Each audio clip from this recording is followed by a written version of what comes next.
When it comes to horse racing, you can never have too much information. With TwinSpires, you can place your bets with confidence, whether you use handicapping insights like our Brisnet speed ratings, prime power and past performances, the guidance of our experts' top picks, or just choose a name that catches your eye. Yes! No matter how you pick your horse, bet with TwinSpires. And now you can race to victory with TwinSpires tournaments. Welcome back to the TwinSpires Jury. I'm Ashley Anderson here with James Scully and Darin Zoccali. We are going to be covering Churchill Downs today, Belmont at Aqueduct, and Santa Anita, a whole bunch of Breeders' Cup winning year in events all over the country and a lot to cover. So Darin, let's start things off with you. Tell me what your best bet of the week is and where you're going to play that. Yeah, we're going to stay at our own stomping grounds at Churchill Downs. They've got a great card lined up on Saturday as well. Knock on wood that everything goes well with the storm that's coming into the area. But race number 10 is the Grade 2 Lucas Classic, Breeders' Cup Classic prep race for $500,000 going a mile and an eighth. Drew a really interesting field. And I'll be honest, I could not like a horse more than I like Cook Creek in this spot. And it just comes down to one of these, old adages in racing that pace makes the race. He should have a very easy time getting to the front here.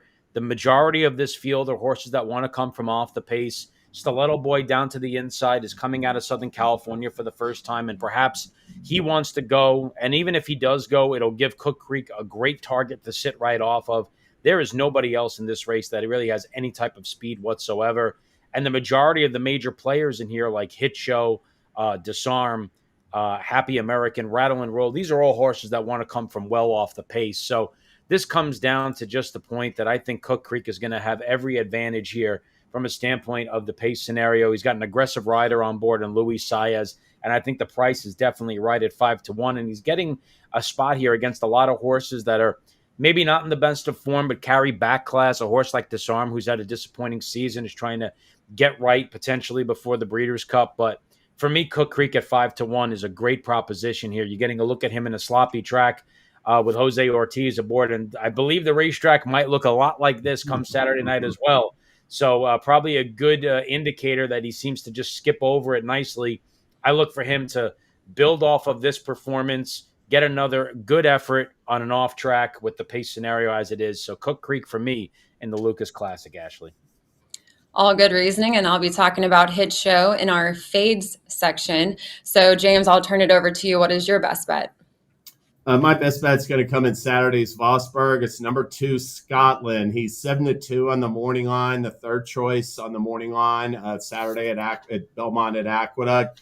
And Scotland is a horse that last year, as a 3-year-old in his first stakes start, he won the Curlin Stakes at a mile and an eighth, restricted stakes at Saratoga in late July.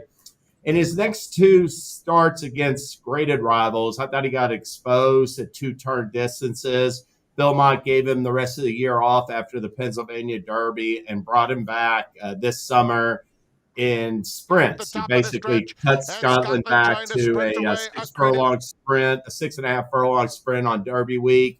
And this is his last performance. I just love his progression in a series of races this summer for Belmont. He was a really good second 2 back. And then I just thought he took it to another level in this allowance optional claimer at Saratoga on July 26th.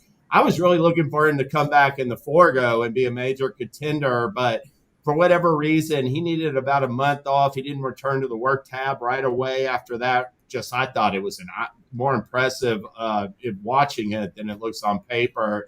And so as a result of him not coming back to the work tab until a month after that race, Belmont shifted plans and aimed him towards this Vosburg. This will be his first stakes appearance since last year, but Scotland's been running in these races at Churchill Downs. I mean, he ran, I thought, a really good second 2 starts back to Happy as a Choice, who just came back and beat Skelly and closed the game Sugar in the Louisville Thoroughbred Society.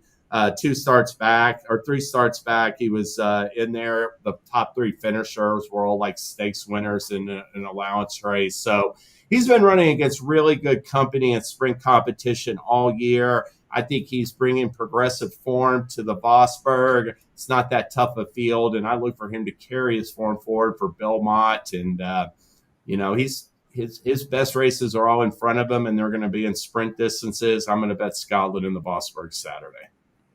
And he and Lord Miles really the only late runners in this field. And Belmont also has Baby Yoda, who I'm sure will be a fan favorite, but a little out of form right now. Yeah, and I'll just say this also about Scotland in case the track is off.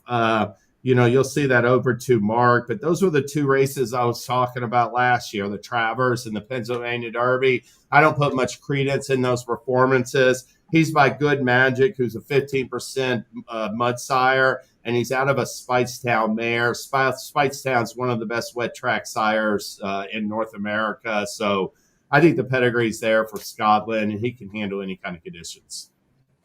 Well, I'm going to take it over to Santa Anita for the Eddie D, a 6.5 furlong sprint on the hillside turf. And my best bet is number 1, Johnny Padres, former left-hander for the Dodgers.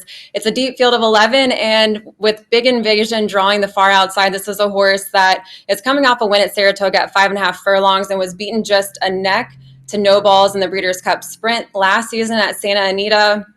I think will probably be the morning line favorite. We don't have the morning line odds yet at Santa Anita, but I'm looking to another late runner, Johnny Padres, on the rail. And this is a horse for the course, a distance specialist. Johnny Padres has 4 wins, 5 seconds, and 5 thirds from 19 starts at Santa Anita. He also has a pair of wins, 2 seconds, and 4 thirds from 11 tries at today's distance.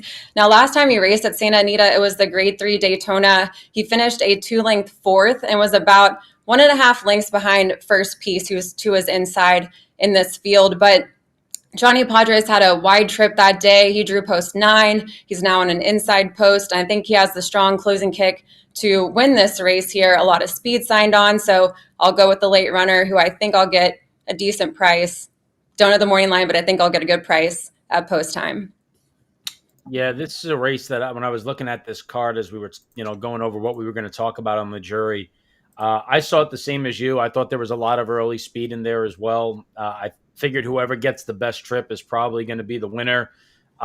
Big Invasion stretching out to the 6.5. You would think that helps him. I thought, I don't know if he's good enough to win, but just as a quick one, I thought the interesting horse that you might want to use in your exotics is Iman. A horse that appears to be off form, but you can ask the question, is he really off form? Because he went 1.70 mile Kentucky Downs last time. 2 back, if you go back and watch the Van Cleef, he was just kind of winding and weaving his way through traffic, and that race came back sharp with the Next Out Stakes winner. And previous tries going 5, 5.5, and now he's going down the hill at 6.5 for the first time in his career. I thought at a double-digit potential price that he was very interesting in here. I'll say one thing about Johnny Padres. I agree with what you're saying, Ashley. I think the race is going to set up. I thought his last 2 races, he's really come on since that 4th at Santa Anita, and he's going to be rolling late with Rispoli. But I see a horse draw the rail. I want to see how they've run from the rail or inside post previously. He's won last time on the hillside course. He broke from an inside gate. He won from post 2, and he's won going 6 furlongs on the turf from the rail at Santa Anita as well. So that inside post is no concern for him in my mind. For him, it's just a matter of whether he'll be good enough, because he certainly looks like he should get the right setup.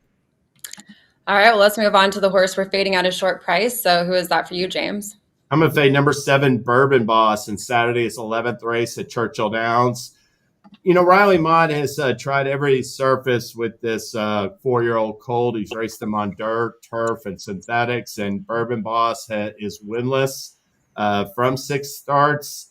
He has 3 seconds and 2 thirds, but in his last 3 placings since he returned from a layoff, he hasn't been closer than like 2.5 lengths. So he's really been a non-threatening second or third in those efforts. And in his lone unplaced effort is his only start on a wet track. He performed poorly on a sloppy track. So given the expected rain, I'm going to fade Bourbon Boss in the last race as the morning line favorite.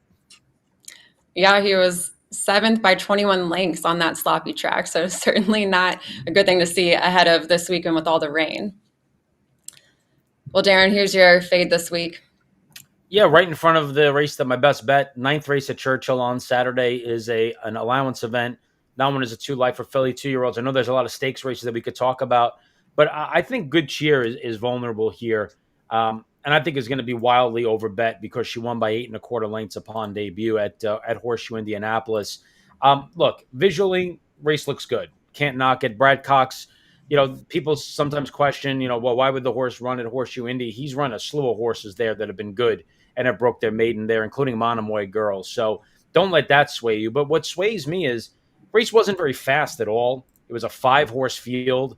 I think the margin of victory against what was a suspect group makes the race look better than it actually was. And from a speed figure standpoint, especially if you look at the Ragozin figures, Chattanooga Cruz win 2-back at Ellis Park, even though it was a maiden optional claimer, was faster. And Adira's win in her debut at Churchill Downs was faster. I think either of those two dropping out of Stakes Company are just as likely, if not more likely, to win this race than Good Cheer. They're going to offer a better price. Good Cheer, Godolphin, Brad Cox is going to be somewhere in the neighborhood of 3 to 5, 4 to 5 in this group. So I'm definitely taking a bold stand here against Good Cheer at a short price. Another one with a lot of potential early speed, and the 6-horse Hearts United is the only late runner here. Faced graded stakes competition last out in the Pocahontas, dropping in class, so maybe get a better run here as well. 5 to 1 on the morning line. Yeah, the race sets up well. I mean, a question will be who takes to the off-going as well, as I imagine that the track will be sloppy. Yeah, I mean, Hearts United, I looked at, that win was against maiden claiming 30,000, so I certainly understand questioning that, but obviously Ken McPeak thought enough of her to try her in Stakes Company next time out. It didn't work out that well at 75 to 1, but yeah, I mean, I just think you could do better. Any of these horses dropping out of stakes, because that Good Cheer race, again, when you win against 4 other horses by 8 lengths and the figure comes back on the lighter side, that's a red flag for me. So that's why she's my fade. Well, I'll take it back to the Lucas Classic and talk about the 2 to 1 morning line favorite Hit Show. Know that you're fading this horse as well, Darin. And this is a 4-year-old Candy Ride colt who won last out in the West Virginia Governor's Stakes at 1 1/16 of a mile, but I thought faced pretty light competition that day. And then 2-back race at today's distance in the Cornhusker and was 7th when facing 9 rivals at Prairie Meadows. He's got 2 wins from 6 tries at this distance, but his most recent win was against Allowance Company at Churchill Downs when racing 1 1/8 of a mile. He's coming off a layoff of almost 2 months. And if you look at Brisnet Prime Power, he's actually 4th in the rankings there, which is not something I like to see. I like to look at the Brisnet Prime Power numbers just to see if it lines up with my opinion. And he's 4th behind Disarm. We also have Johnny's Warrior in there. And I'm trying to think who the second one was. Just Rattle and Roll. He was coming off more than a year layoff. But certainly think this is a good chance to fade Hit Show at a short price. I just don't think 2 to 1 is something I want to take with this horse racing at 1 1/8 of a mile. Yeah, I mean, obviously I totally agree because Cook Creek was my best bet, but just looking at the horses that are going to get money, I definitely prefer Disarm and Warrior Johnny to Hit Show. Disarm, while he's been disappointing, a lot of people, including myself, expected big things from him. He is progressively getting a little bit better, and he's been facing much, much better than what Hit Show has been facing. And Warrior Johnny last time in the Charlestown Classic, just kind of chasing wide, going around 3 turns there. You draw a line through that, was overmatched in the Whitney. The previous form was solid and has good races at Churchill. So, yeah, even when I go on my vertical exotics, I'm definitely going to be using Disarm and Warrior Johnny a lot more than I'm going to be using Hit Show. Well, Darin, before we move on to what else is going on this weekend, what promos or tournaments do we have going on at TwinSpires? Yeah, well, we talked a lot about Churchill Downs, and of course, we have the Churchill Downs money back continuing into this closing weekend. Selected races there. A lot of the stakes races have been chosen on Saturday to be a part of this, so be sure to take a look at that, give you an opportunity to get your money back second and third. Need to have 8 horses in the field to get your money back for third, so keep that in mind, but that offer continues to roll on. Got a great offer coming up at the California Crown at Santa Anita. We have a profit boost of 15% there, so certainly an opportunity to take advantage of what will be a great card of racing at Santa Anita with some of their spectacular races. Win Exacta Trifecta Superfecta wagers, get a 15% boost if you're opted into that. And we have a similar offer for Remington Park. They've got a profit boost as well for their Oklahoma Derby card on Sunday. So that's always a fun day of racing. You got some of the good 3-year-olds that show up there as well. Another good offer to take part of. And Remington Park also will have a tournament that day as well. So a cash tournament for Remington for Oklahoma Derby. And of course, our big ticket item of the weekend, we have that big BCBC NHC qualifier for the Saturday night card at Churchill Downs as well as we get closer and closer to Breeders' Cup. And then pay close attention to the news coming out of horse racing because I think there's going to be a big announcement about a big TwinSpires tournament next week, guys. Speaking Should that of have anything to do with the Kentucky Derby or by chance? Or it might. It just might. James. spoilers. Stay tuned. Stay tuned. Speaking of all the Breeders' Cup action, Darin, what are you watching for? There's a few winning your ends at Santa Anita. Yeah, obviously it's a really interesting card. There's a matchup that caught my eye though in the City of Hope Mile. Tricari going up against Johannes again. I'm curious to see which one of these two is actually better. I mean, they faced each other in the past. I think Tricari might be slightly better, but I think Johannes is probably going to be favored off the win in the Eddie Reed going a mile and eighth at Del Mar last time. Is coming into this off of a 3-race win streak. But the last time, Tricari ran in the American Turf, and last year Johannes ran in the American Turf. Tricari, a 3-year-old, facing older for the first time, which is always interesting, coming off a win in the Grade 1 Belmont Derby and the Grade 2 Secretariat at Colonial Downs. So I just thought this was a really interesting matchup. Two horses that are likely both headed towards the Breeders' Cup Mile if they run well here.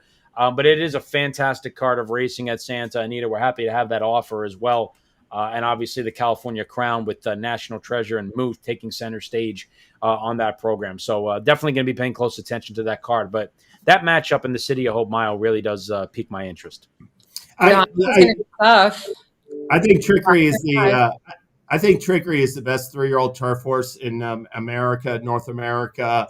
But I do think Joe Hans is a Breeders' Cup Mile contender. That American Turf was his last effort last year. I think something went wrong. He got hurt that day or something. But I love his return efforts this year. If everything's gone to plan so far, I look for a big effort. And I'm thinking the Europeans, at least for the mile and turf, aren't going to be as tough as they've been in recent years. And Americans actually have a chance in those races this year.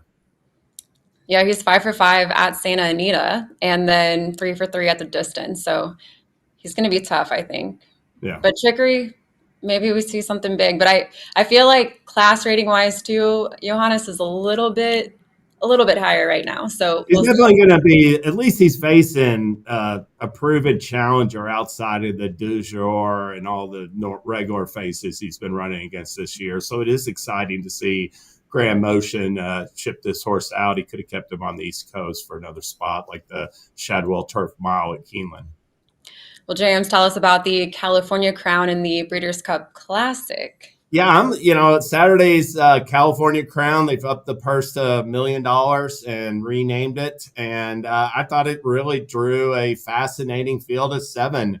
You can start right with number 3, National Treasure, winner of the Mint Mile and the Pegasus World Cup this year.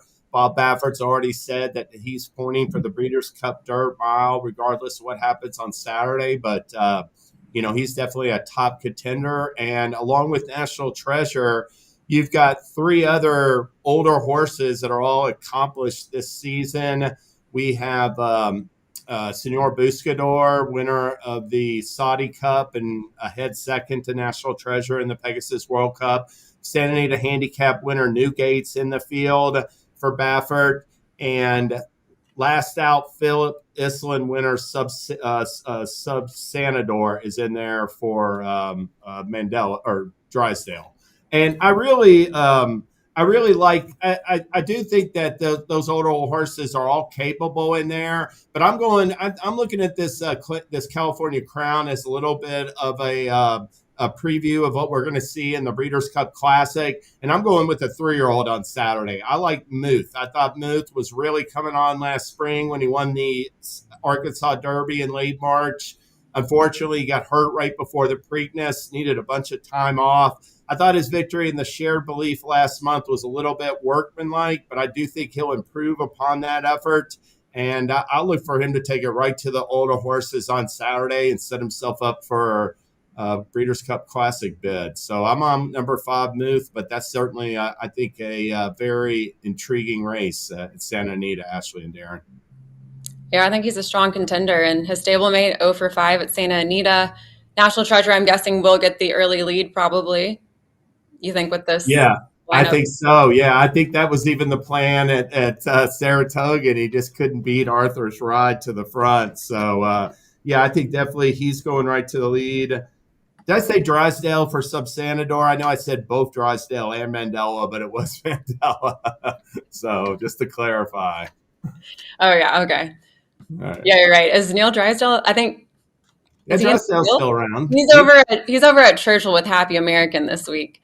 Remember, he shipped that Nadet into Colonial. Yeah. Well, I will take it back to Churchill and talk about the other Breeders' Cup winning you're in. They have one this weekend as well. It's the ACAC, a grade 3. The winner will receive a spot in the Breeders' Cup Dirt Mile. And Saudi Crown is the heavy favorite, 4-5 in a field of 7. And we saw Saudi Crown in the Breeders' Cup Classic last year, finished 10th of 12 runners, has been shortening up and raced at a mile in his last 2. I certainly think we'll get the early lead here. Going to be tough to beat, but I'm also excited to see what Cagliostro does. This was a horse that I was really high on for the Forgo, but stumbled really badly out of the gate and then recovered to finish 4th to Mulliken, who's a good shot in the Breeders' Cup Sprint, but maybe with a better run has a chance to upset Saudi Crown. Do you think, though, especially with the other early speed scratching and racing, Mufasa is going to race at Belmont at the Big A instead, so that takes out another early pace setter type. So Saudi Crown should have his way from the beginning, but interested to see if we can, see an upset here. Maybe Tumbarumba as well, a horse for the course and a distance specialist, has the rail post. So maybe we see an upset, but probably not. Probably going to see Saudi Crown in the Breeders' Cup Dirt Mile. I'm going to bet. I mean, I'll see what the price is because Mufasa is coming out of there, but yeah, Tumbarumba and Cagliostro won't be that far behind Saudi Crown, and I like Cagliostro. He just fell out of the gate in the Forgo. Not that I think he was going to beat Milliken anyway, given how Milliken ran that day on the lead, but I think he would have been second Cagliostro. I'm drawing a line to that effort. I think his runner-up effort to Highland Falls, last out Jockey Club Gold Cup winner Highland Falls, his runner-up effort to him in the Blame and his win in the Hanshin Stakes on closing day this spring at Churchill, I think both those efforts are better than they look on paper. I think Cagliostro runs his best races at Churchill. I like his chances Saturday against Saudi Crown. Yeah, I'll just add one note on this. So this is why I'm such a strong opponent of the Breeders' Cup Dirt Mile. Horses like Saudi Crown and National Treasure should be in the Breeders' Cup Classic. And then there's horses that run in the Breeders' Cup Dirt Mile that should be in the Breeders' Cup Sprint. And for my money, all it does is water down the other 2 races. And you end up with, horses that could be players in those races going in the Dirt Mile. I remember the horse, and his name escapes me right now off the top of my head, but the year that American Pharoah won the Classic. Oh, Liam's Map. Yeah, Liam's Map ran the Dirt Mile when he could have been a legitimate horse to push American Pharoah. He was coming off a convincing win in the Grade 1 Woodward Stakes. Yes, and they cut him back to the Dirt Mile. And I know that there's a mile on turf, but the Breeders' Cup turf is 1.5 miles. It's not 1.25 miles. So there's a place for a Breeders' Cup mile. I just think the race takes horses like Saudi Crown and National Treasure and puts them in a race when they should be in the Breeders' Cup Classic. So that's my 2 cents on the Dirt Mile, which is why whenever these horses run, I tend to go, yeah, they're really good, but I know what's coming next. They're not running in the Classic, unfortunately. We still have to bet on it, Darin, though. It's still part of the betting menu. All right, well, that's all the time we have today for the TwinSpires jury. I believe Churchill Downs will have Oktoberfest on Saturday. Are you going to be there, James, for coverage? I will not be there this Saturday, Ashley. I think we will have coverage, though. So it would be Nick Tamero, but yes. Nick Tamero there Saturday night. He'll we'll look for him in a rain slicker, folks. Yeah, we brought him in town just to go stand out in the rain. But definitely check out our TwinSpires social channels for all the coverage of Churchill racing over the weekend, and we'll be back next Thursday with more best bets and fades. When it comes to horse racing, you can never have too much information. With TwinSpires, you can place your bets with confidence, whether you use handicapping insights like our Brisnet speed ratings, prime power and past performances, the guidance of our experts' top picks, or just choose a name that catches your eye. Yes! No matter how you pick your horse, bet with TwinSpires. And now you can race to victory with TwinSpires tournaments.